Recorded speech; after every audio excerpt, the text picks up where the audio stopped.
All right. So this is the primary interview process. The purpose of this interview is to go over each subsystem team and see if there are any holes or weak spots within the model-based design timeline and identify the technology readiness levels. With the mock NASA interviewers here today, I'm Jake. We're also joined by Diego and Stefano. And our team today is the ADCS team led by Holly. Holly? Hey guys, thanks for having us here today. We have a pretty solid presentation planned for you guys, so hopefully we can catch you up to speed with all of our research. And let's start it out with Mary. All right, hi everybody. Again, my name is Mary. So I'm just going to share my screen right now so that you can all see. This is not what I wanted you guys to see. Let's see. Hold on. I have it up here. I just have so many tabs. Okay. All right, 1 second.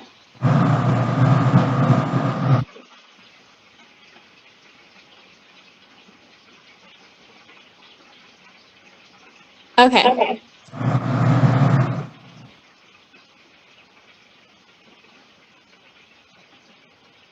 All right. Okay. So since our name now is the AXA1, which I think it's a great name, so this is our attitude determination control system. So again, we're joined by Holly, and I'm Mary, and we also have Daniel Ramirez with us. So we're your presenters. So today we're going to discuss a few things. So the first thing we're going to go into is a plan of action for the ADCS and why we decided to assemble it versus buying it pre-built. We're also going to go over the mission specifics for the ADCS system and how that influenced how we decided to approach this project. Then we're going to go over our parts list, a diagram kind of explaining how the ADCS system works, and then we're going to go over the software we chose to use, and then we have some questions that we still have, and then we'll open it up to questions from you guys. So if you guys can help us kind of figure out answers to our questions, and we'll answer your questions, it'll be great.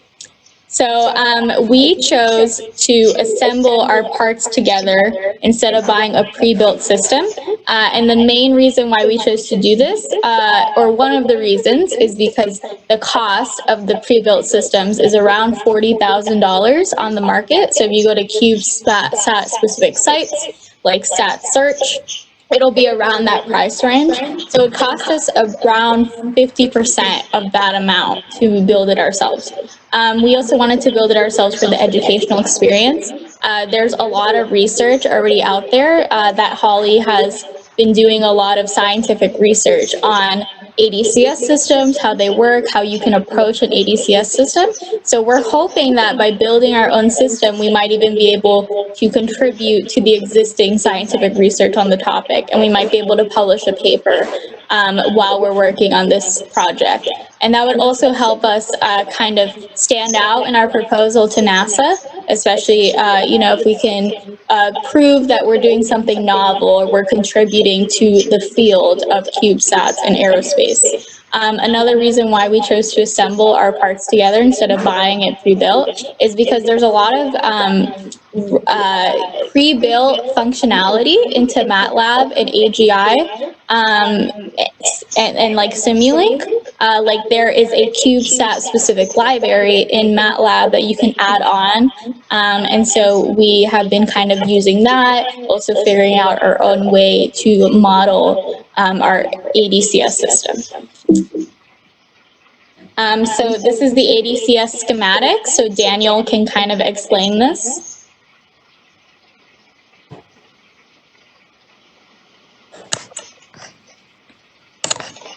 All right, so this is the basic ADCS control systems. It's a very straightforward closed loop system. We see the guidance subsystem block here that generates the desired attitude, which will be the input that will go into the attitude error generator block. So yeah, that's basically the desired attitude that we want the system to have. And then this error generator block receives this attitude from the onboard computer ground station, again in the guidance subsystem block, and also the equations, direction cosine matrix, or any other orientation representation. It calculates the error signal for the attitude controller subsystem. So it's very important, these two different inputs, the desired and the current attitude. And then it will go into the attitude controller subsystems, as we see here. And of course, we'll send the control signals into the actuators, so they will produce the necessary torque to rotate the direction of our satellite or plant. We also see here a block of disturbances, torque disturbances, that will also affect the satellite, that we'll need to take into account when calculating the satellite equations. These equations will produce the satellite states, which will be fed as input into the navigation subsystem block, and this will output, the current satellite's attitude, which will go again into as a feedback into the input to compare it with the desired attitude. Okay, next slide. Okay, so this is, I'm going to span a little bit more into each subsystem. This is the guidance subsystem. It performs two main tasks for the ADCS. The first is to receive and analyze the target attitude or its rate from satellite ground station. The target attitude depends on several factors, such as orbital position of the satellite, epoch, satellite attitude rate, etc. The second task that the guidance system should perform is to generate a sequence of target attitude for the attitude controller. This could be generated using various methods, such as quaternion interpolation, Euler angles interpolation, axis angle rotation, direction cosine matrix error, and these are very different methods. And the output of this subsystem will be used as basically a set point for the attitude controller. Okay, next slide. Okay, so this is the attitude controller subsystem, which receives the attitude error signal from the error generator block, and by using control techniques such as, we see here a little bit, some examples like the PID control, nonlinear control, model predictive control. Also, there's other type of controls that we could go into, like artificial neural networks, optimal controller, facile controller, etc. It determines how each actuator should work. To achieve this purpose, first, this subsystem should calculate the required torque for the satellite to be able to follow the target attitude. And second, it should convert the calculated torque to an equivalent input signal for each actuator. The actuator being the reaction wheel and the magnetorquer. For example, this subsystem should provide the required angular rate and acceleration for the reaction wheel in order to create the required torque. For this purpose, this subsystem should include a dynamic model of each actuator, because it varies with time, not a static model. So furthermore, this subsystem should have a torque allocation algorithm in order to have a better performance and efficiency. Okay, the next slide. Okay, so we see here the actuator subsystems, which is, it receives its command from the attitude controller subsystem and will generate the required torque for the satellite to follow the desired attitude. We see here that the reaction wheels and the magnetorquer complementing each other and generating the necessary torque, to rotate our satellite in the direction that we will want. Okay, next slide. Okay, so this is the satellite subsystem. The main equations that we will be used for dynamic simulations are Euler-Newton equations. These equations will be used along with kinematic simulations of the satellite. The kinematic simulations will provide orientation states of the satellite using orientation differential equations. This subsystem contains a 6 degrees of freedom model, or maybe a 3 degrees of freedom model. It depends on the requirements based on the mission of the satellite. This subsystem will also simulate the satellite's orientation using mechanical parameters and mass properties like the moments of inertia, the mass, the center of mass, etc. It's worth noting that this subsystem is only required during the design and testing of the ADCS using simulation techniques, and obviously in a real flight. The actual satellite will represent this subsystem. Okay, next slide. Okay, so we see here the navigation subsystem. This subsystem aims to calculate and provide an estimation of the satellite's orientation with respect to Earth, Sun, or any other reference points that we have on space, such as stars too. The estimated attitude will be used as input for the guidance and controllers subsystems. It's made up of the IMU and the attitude estimator block.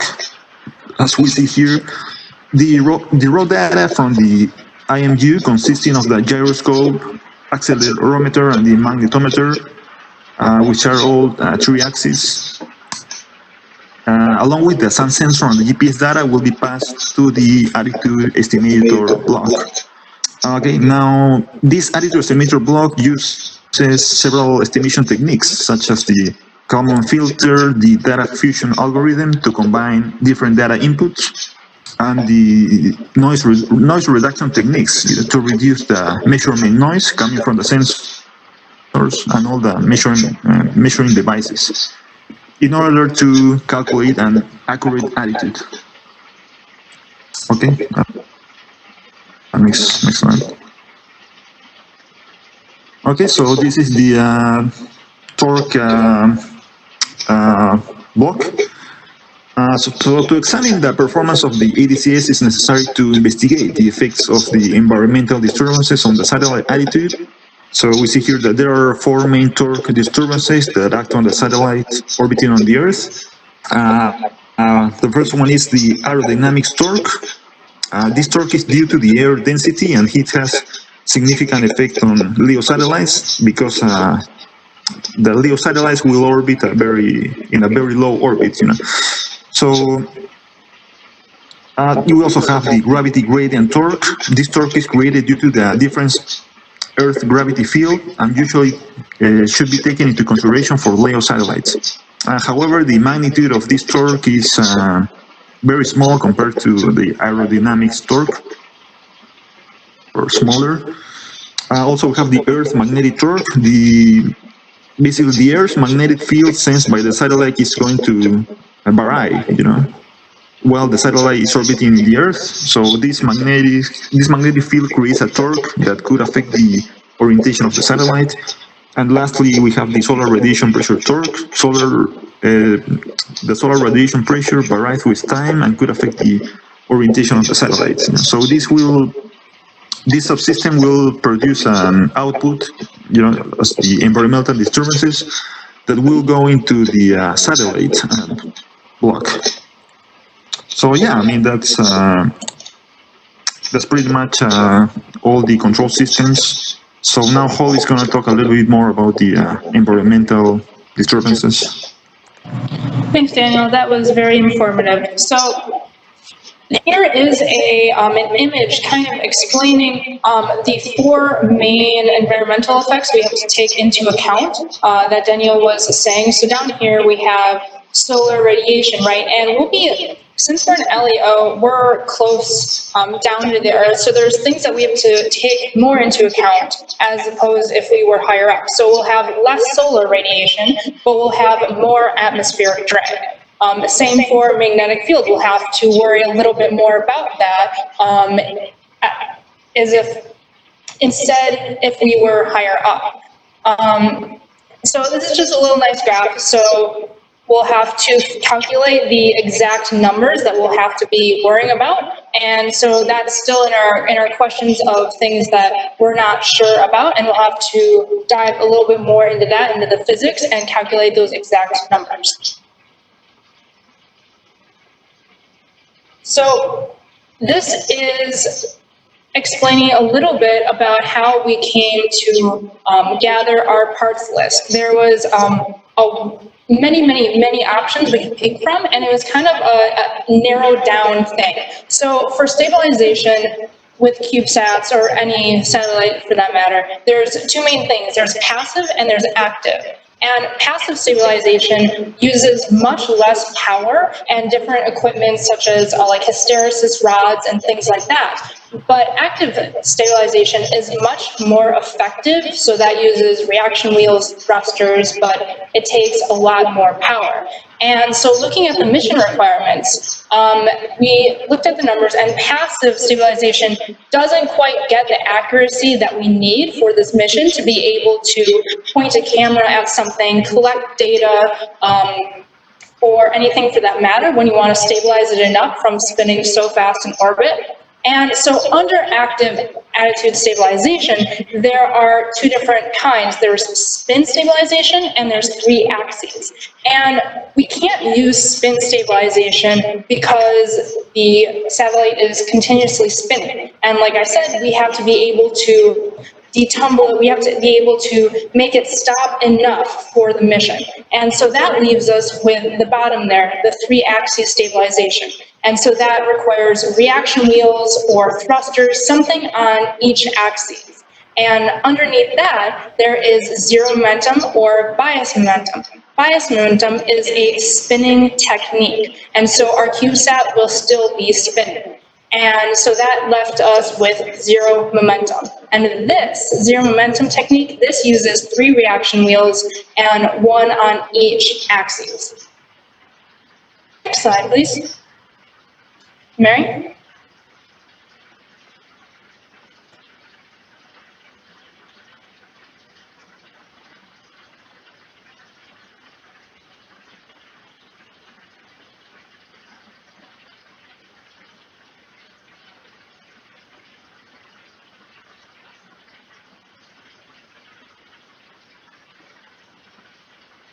Sorry, it took me a hot minute to unmute myself.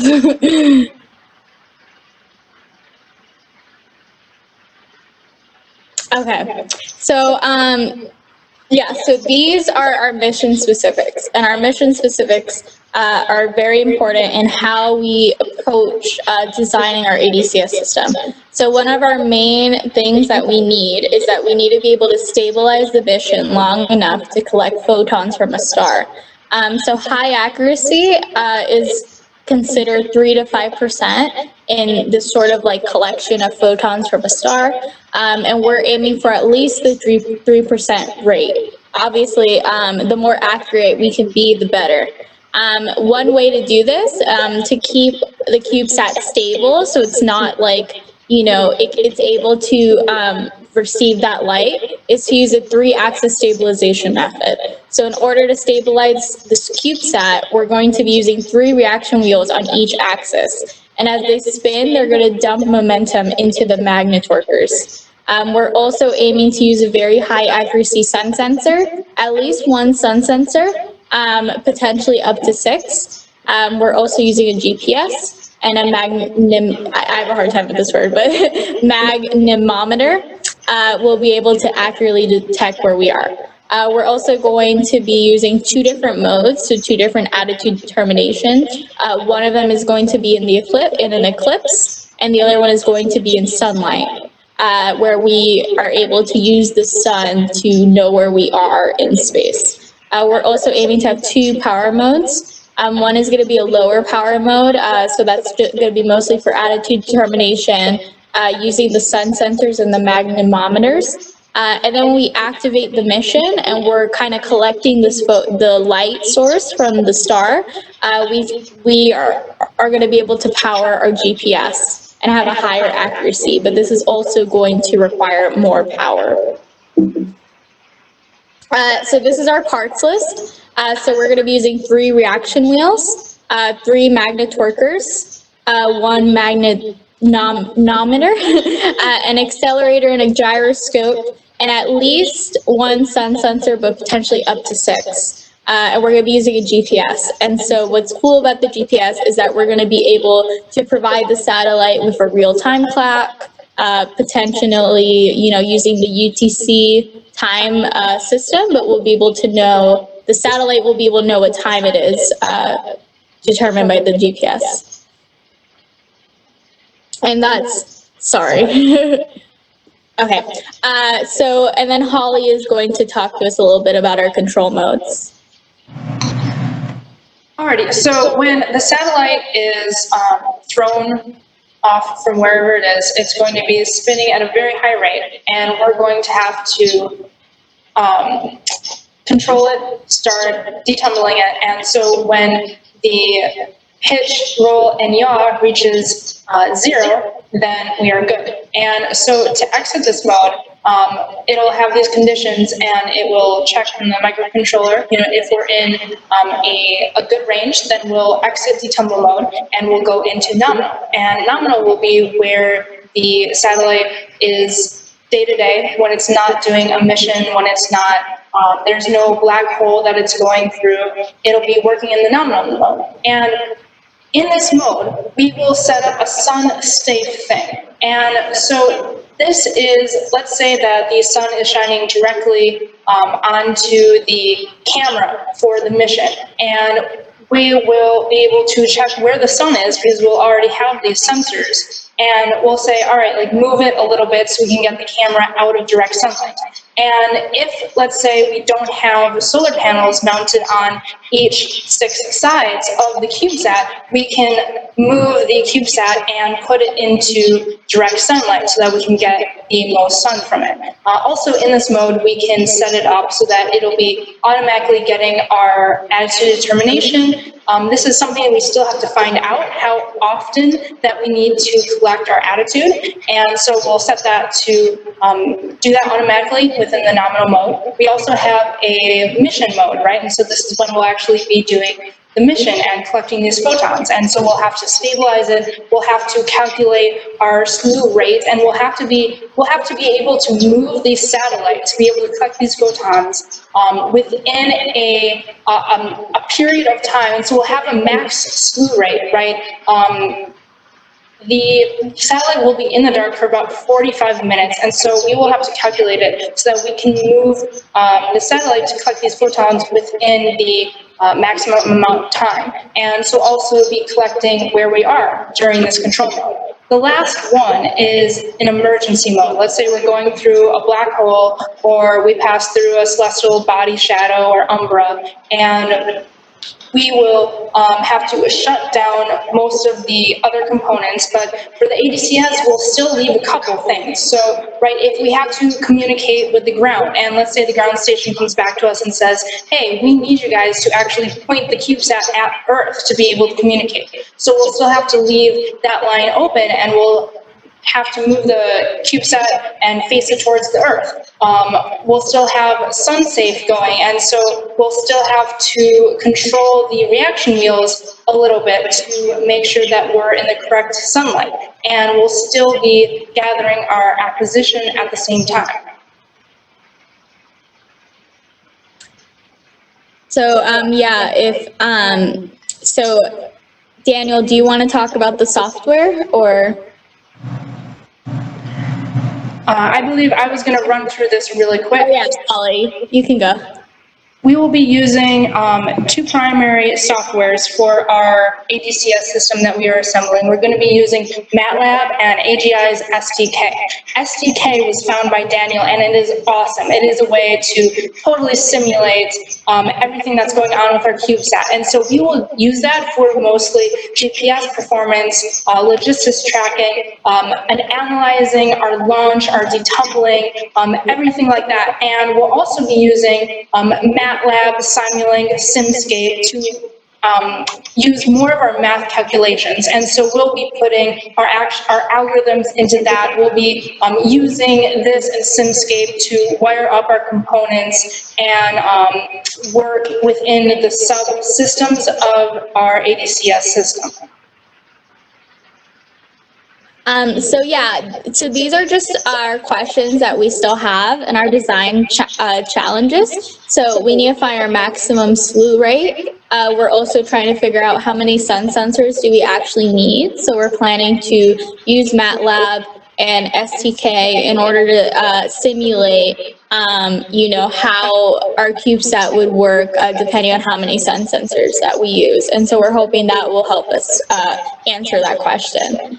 We also have our frames of reference, mass properties for simulation. We also have some considerations in developing the first CubeSat on FAU's campus. So we're trying to figure out algorithm simplicity, what hardware is commonly used or tested.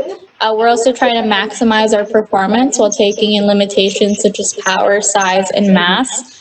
Certain sensors, specifically sun sensors, may not be as effective or effective during an eclipse, and 1/3 of our orbit is going to be during an eclipse. So we're trying to figure out how to navigate that. We're also trying to figure out how to use our mission requirements, to make sure that we're hitting those requirements in terms of accuracy and also degrees of freedom. We're trying to determine which filtering system, such as a Kalman filter, but is going to be best suited for the satellite as a whole. We're also trying to fit in with processing requirements and internal disturbance torques. And we also want to make sure that we are protected against disturbance torques due to the environment in lower Earth orbit, which we are currently modeling in MATLAB. So we have issues such as solar radiation, atmospheric drag, magnetic field torque, and gravity gradient, as well as J2, and helium absorption. So there was a CubeSat, AeroCube 4, and they had a 3% accuracy loss because of that, because one of their sensors was damaged. So we want to try to protect against that. And again, as mentioned, 1/3 of our orbit is going to be during an eclipse, so we want to make sure that we are protected against that. But yeah, thank you so much for listening. And if you have any questions or any answers to our questions, we would appreciate that. Yeah, so I will first say very good job on your presentation. You guys did a really good job with conglomerating all of your states and modes into a nice flowchart. That's really good. Something I wanted to ask though is something that's going to be a big deal for you guys is data handling of your sensors.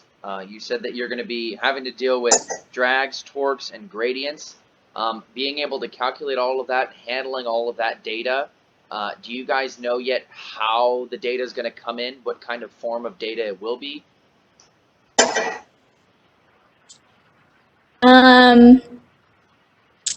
So it's probably definitely going to be like numbers or like voltage, like specifically for sun sensors, and I would imagine similar for photons. And in terms of how we're going to process that data, we're still trying to figure that out, and we probably will be utilizing like MATLAB or STK as a way to process our data. Okay, I would work with your ground station team because if you're going to be trying to calculate and continually analyze all of the different internal torques, external gradients, it's a lot of data you're going to need to be handling, and understanding how that data is going to come into the ground station and how it's going to be transmitted is definitely going to be very important. You know, it might come in, you know, it's definitely not going to come in as a 1 or 0. It's definitely going to come in as, you know, something. So look into that definitely, and communicate with your ground station on how you're going to be able to receive that data, how much transmission power you're going to need as a subsystem for all of your sensors. That's going to be something that's really important. Another question that I had is the control modes in active mode. So you mentioned earlier that you have a passive stabilization and an active stabilization, and then you started going into control modes. that's when Holly started talking about that. So are these control modes within the active stabilization state? It depends specifically on each mode. So detumbling will use reaction wheels, so that'll be active.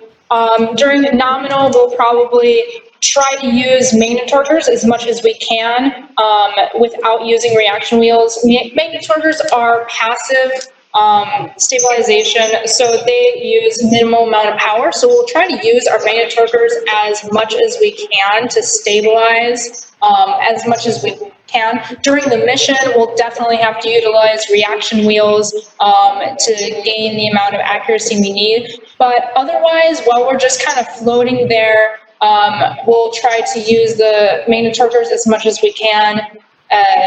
And we'll have to get these numbers with MATLAB and see how much we can stabilize the CubeSats just with the magnet torquers. So if you go back a couple slides to the active and passive, if you could. Okay, so all of those modes, the detumbling mode and all of that, where does that fall between passive and active stabilization? Or are these just general? So if you think like of a tree diagram and you're expanding it, do all of your detumbling and what was on the control modes page, does that fall underneath the active stabilization, or is that underneath passive? Which are they underneath each? Are you going to be coding an active stabilization mode and a passive stabilization mode, and underneath the active stabilization mode are all of your control modes listed in a later slide? These right here, these are listed as general, so it is just describing, what each, what it is. And so in the control modes, no, it's not specified which one is each. Okay. All right. Diego or Stefano, if you guys want to ask a question, I have a couple here, but I'll let you guys go. Yeah, so I heard you guys talk about how you guys are interacting with the, obviously you guys discussed how you guys are interacting with the ground station team, with the power supply team, you guys touched on that. One question I have as team lead of the structures team, I didn't really hear much about any needs you have from the structures team. You can touch on that. Anything you guys might need from the structures team for us to consider for your subsystem. Well, if you need we can sketch up roughly where we need our equipment placed, if that's something that you guys could use. We've sent that to you in previous updates, but we don't necessarily have anything new, so we know the reaction wheels and the magnet torquers need to be on the 3 axes. IMU placement, I think center of mass, that's still something we have to find out. Okay, yeah, just one big question is also just the space, in terms of how much vertical space you need in the stack of PCB boards. If you guys can get me that information, that'd be awesome. I'm sorry, could you elaborate, please? So inside the CubeSat, each subsystem team is going to have their own designated vertical space separated by standoff screws.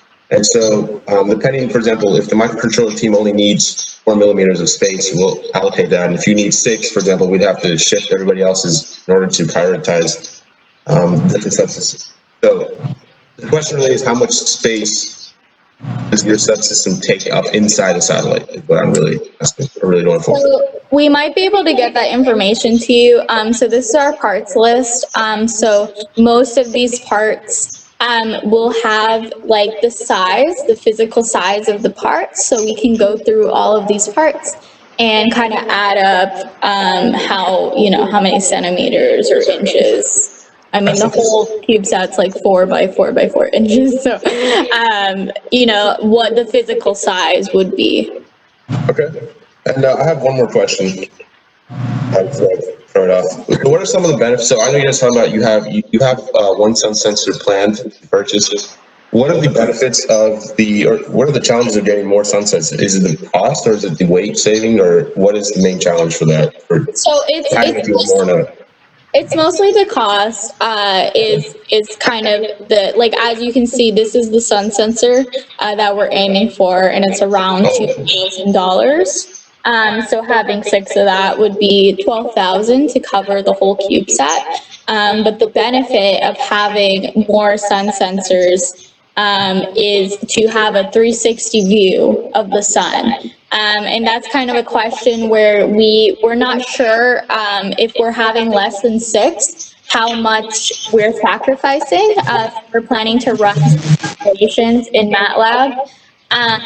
As this is a 2-axis sun sensor, so I kind of have this theory that we might be able to get away with 3 if it's 2-axis, and you might be able to get a 360 view.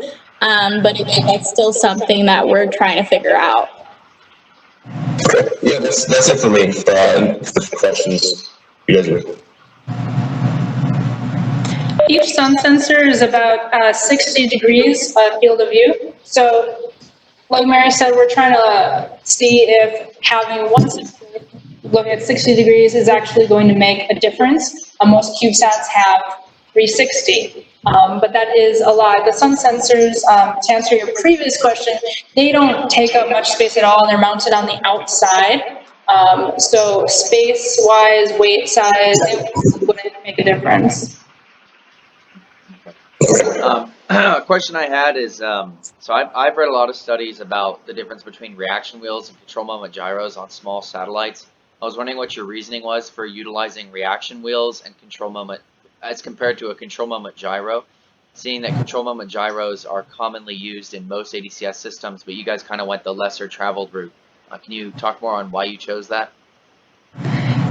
CMGs are awesome, super high accuracy, but they weigh so much. They are huge. Space-wise, we honestly couldn't fit it in a 1U. There's only been one university, and it's been University of Florida, who has successfully put a CMG in a 1U, and so they're the first. I think they did this back in 2018, I want to say. And so it's a very relatively new thing, putting CMGs in CubeSats. As for like the Hubble, they use those and they are awesome. But as for our little CubeSat, it wouldn't be able to fit in there, and they're very expensive. And like I said, they weigh a lot.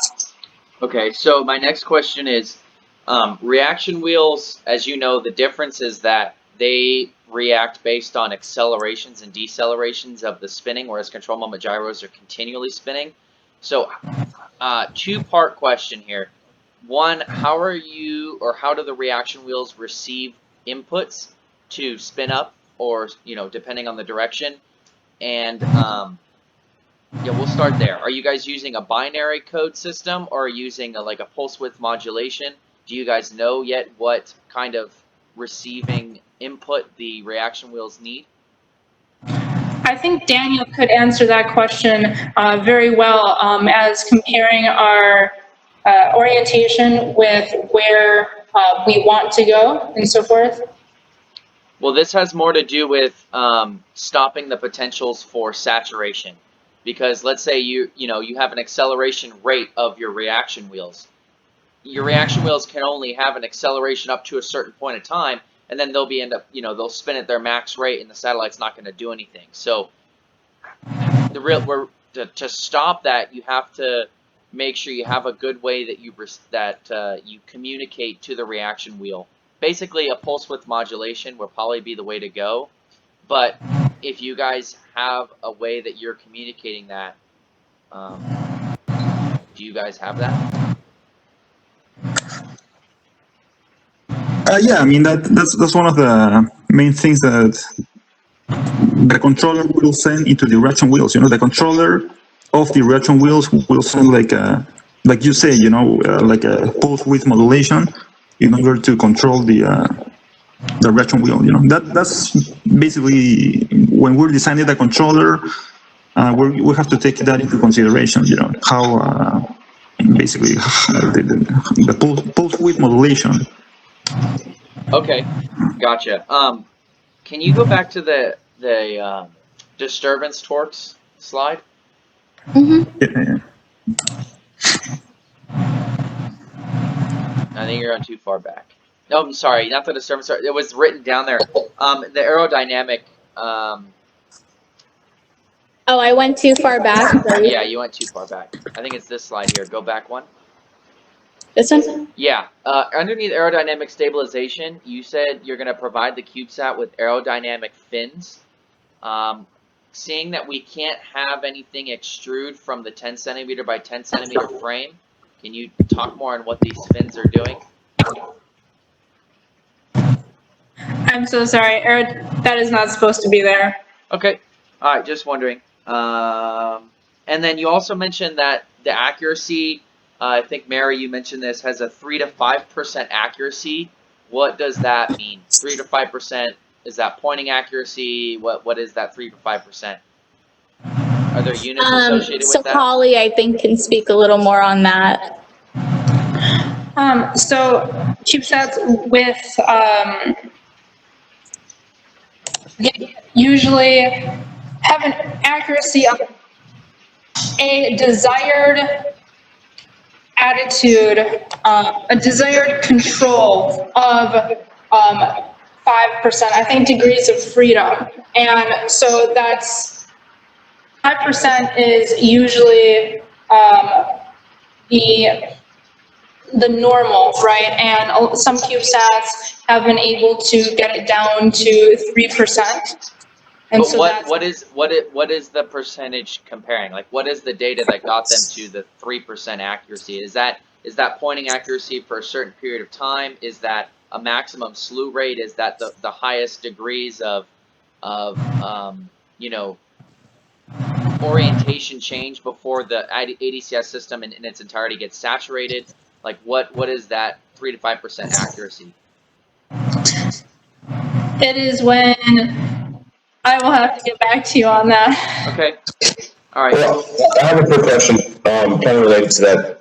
Just to make sure, I think it was in the last or one of the last slides. You specified that you guys are shooting for 3 degrees of accuracy. Is that correct? Or within 3 degrees? Is that for when we are getting commands to point the satellite to the desired star? Yes, we don't really know how much it exactly needs to be yet from the missions team, but normally that's what we see for CubeSats. They have about 3%, and that's sufficient enough for like pointing a camera and taking an image. So how does that relate with the 3 degrees that you have in the other slide? Is there like are we talking about the same thing when we talk about percentage and degrees in that sense? sorry, which other slide? I got a slide, I think, a little bit more like forward. Okay, so you're not talking about this 3 to 5%? No, yeah, there's a different slide. Okay. Keep going. Keep going. Good.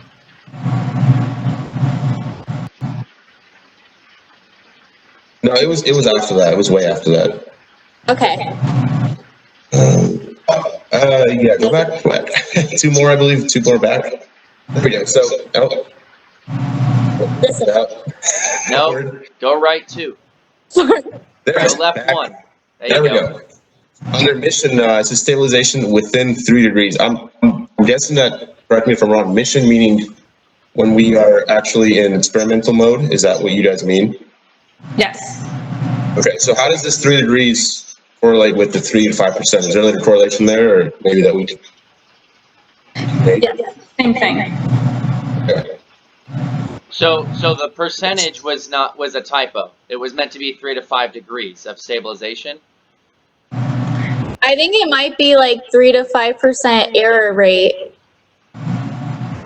Okay, I would Like, definitely look more. getting. I would look more into that because that's going to determine, especially when it comes time to doing the hard coding of what that 3 to 5% means. And that kind of leads me to my next question. It is, I'm sorry, it's supposed to mean degrees. It's not percent. I'm sorry, yes. Okay, all right. Degrees. All right, so that's going to lead me to my next question, which is, have you guys looked at other data sheets of entire ADCS systems and how, like, spec sheets? Have you looked at those? Yes.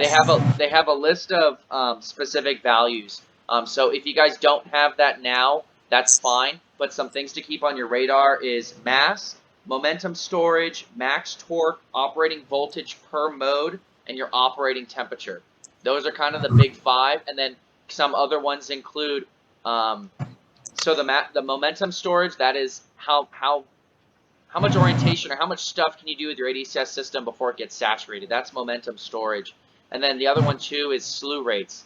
So how agile the CubeSat is directly related to the amount of degrees per second in each of the 3 dimensions your satellite changes. So as you start getting into, accessing the AGI software and the MATLAB software, go look at other spec sheets and just get a list of all of the specific values and start comparing yours, because that's going to be something that we're going to need to show to NASA and say, like, hey, our ADCS system has 0 flight heritage whatsoever. It has never seen space before. But the components do, and this is our assembly setup, and here's our code, and here's the data that shows that it's at least up to par with this one that has flight heritage. Or, these other ones, it's in the ballpark range. It's not as good as this one, but it's better than this one.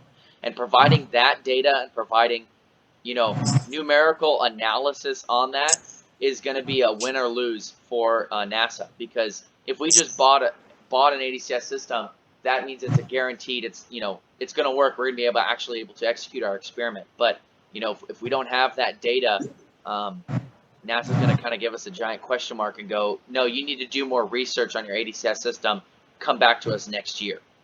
So as we come into the next set of interviews in the start of September, definitely try to find ways where you can provide that data so that you can present it next time.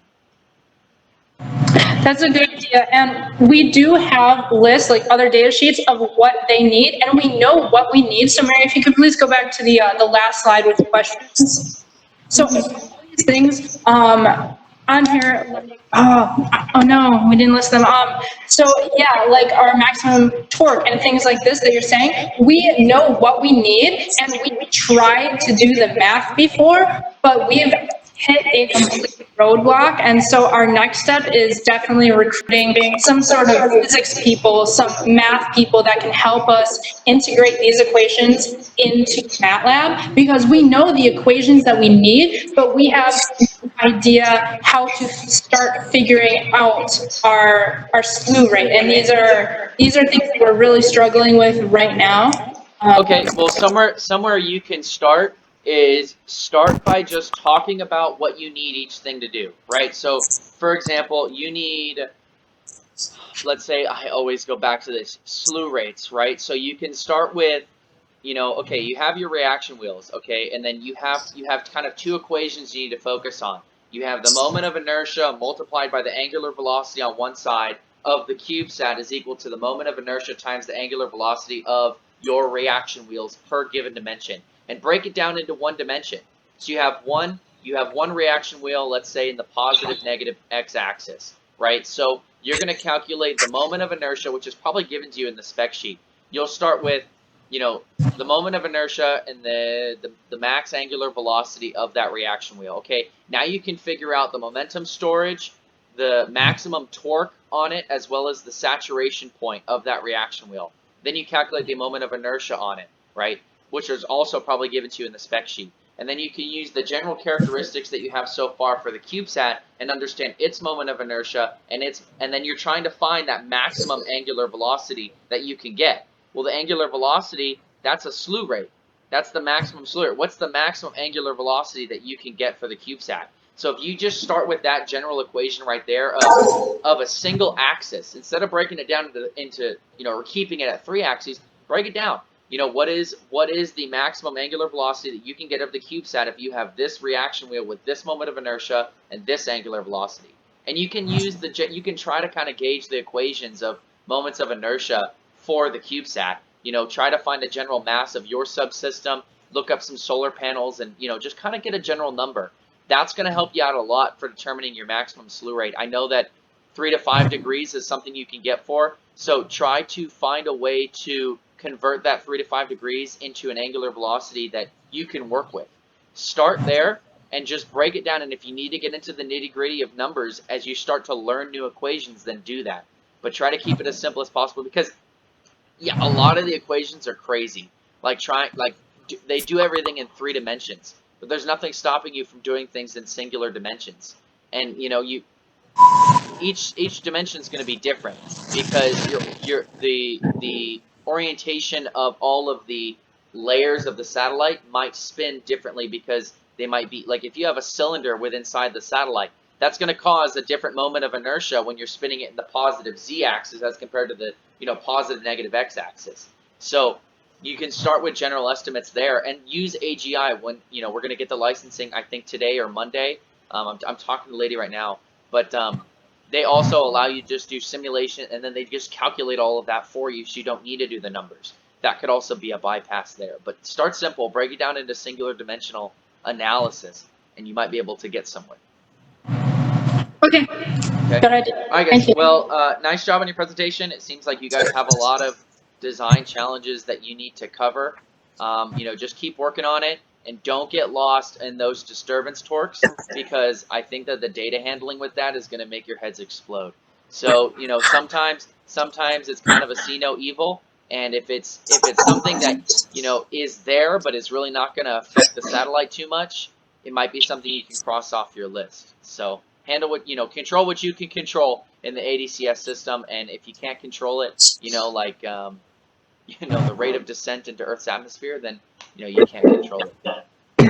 Yeah, my best friend is one of my best friends is like working on his PhD in math at Colorado State, and he like just graduated from FAU. So I'm gonna ask him if he wants to maybe get involved or help us with these math questions that we have. Sounds good. Yeah. All right. Well, go ahead, Daniel. Yeah, I think I just wanted to add something that, just for the sake of the recording. So yeah, let me just pull it. This.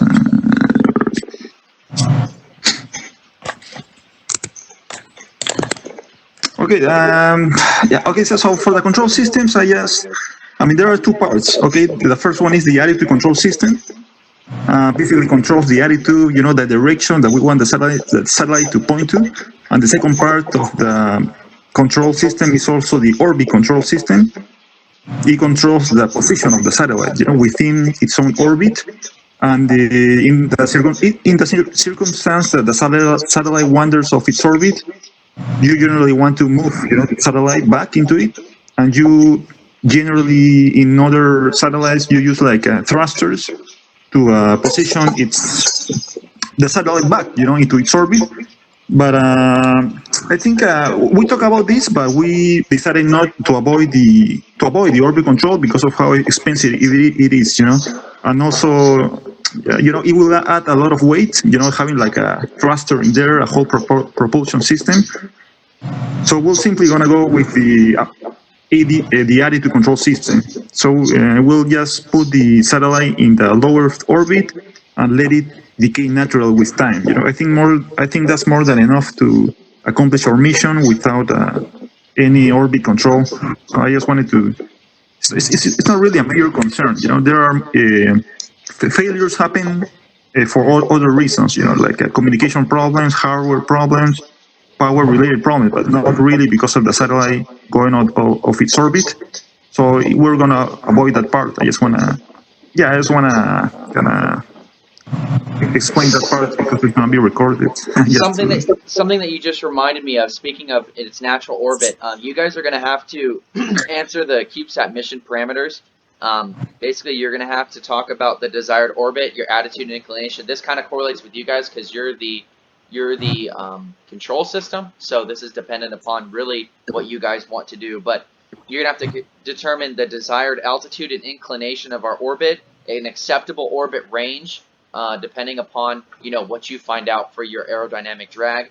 And then there's something they ask you very specifically: 400 kilometers at 51.6 degree inclination, acceptable, yes or no? You guys, when AGI comes out, definitely look into that for the orbital parameters, and look for that. Maybe we should just run the test at 400 kilometers at 51.6 degree inclination just to make sure that it's okay. But that's definitely something you guys are going to have to determine, and that's also going to determine the mission life. That's something we also have to determine is how long is the satellite going to last before it starts burning up in Earth's atmosphere. So determining the desired orbit, altitude, inclination. Those things are all going to play a key role in writing the proposal. So if you guys can provide that in AGI by early September, that would be really great.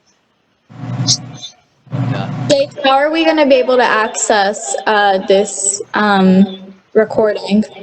I'm gonna. It's gonna be on YouTube. So just Okay, go to awesome. AXA FAU on YouTube, and you'll be able to access it there. Cool. Yeah, All right. you talk got to you any guys later. updates on the? Okay, yeah, sorry. No, go ahead. What's that? No, you got any updates on the licensing for the the SDK? Any updates on it, or What about the you licensing? were gonna, yeah, you were gonna ask for a license to use the SDK's software, right? Yeah, we Are already there any have it. updates on that? We already have it. Yeah, Ah, we okay, got okay. it. It was a Okay. free licensing. We already have it. Everyone's gonna be able to use it. It's the weekend. So the professor that we're doing it with, it's the weekend. I'm not gonna call her on the weekend. So she told us she was gonna do it on Friday, and it's Saturday, and she hasn't done it yet. But I'm not gonna call her on the weekend. So I'm gonna call her Monday. She gave me her personal phone, so it's not like she's distant and far away for an email. Like I can text her on her personal phone. But the licensing is free. We got it because we're students of a university, and we'll probably be able to access it Monday. And when I get the information on how to access it, I'll let you guys know, and you'll be able to start cracking on it. Okay, cool. All right, guys. Have a good day. You too. Stay